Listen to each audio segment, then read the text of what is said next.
Walang kawala sa mga otoridad ang isang wanted person na may kasong rape by sexual assault and acts of lasciviousness makaraang mahuli sa ikinisang manhunt operation ng PNP sa Zamboanga.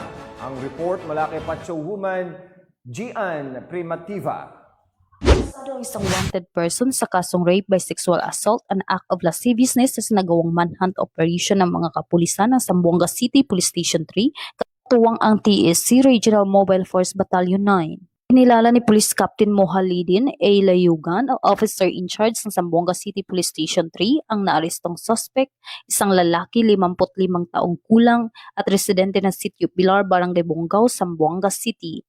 Naging matagumpay ang pag-aresto ng suspect sa ikinasang manhunt operation ng mga operatiba sa bisa ng warrant of arrest sa kasong rape by sexual assault and act of lasciviousness na inisyo ni Honorable I.B. Ferolino Damayo Elvinia, Presiding Judge, Branch 7, Regional Trial Court, 9th Judicial Region, Zamboanga City nito lamang ika-20 ng Marso 2020 na may inirekomendang piyansa. Ang akusado ay nanatili sa BGMP, Barilla Street, Barangay Zone 1, Zamboanga City para sa tamang disposisyon. Patunay lamang na ang pambansang pulisya, katuwang iba't ibang ahensya ng gobyerno, ay patuloy sa pagpapatupad ng kanilang sinumpaang tungkulin kontra kriminalidad na naaayon sa agenda ng gobyerno na itaguyod ang kaayusan at kaligtasan ng publiko, kapayapaan at seguridad at magkaroon ng maunlad na bagong Pilipinas.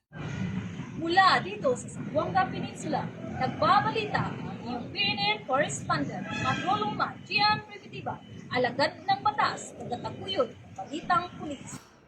Maraming salamat, Patrolwoman Primitiva.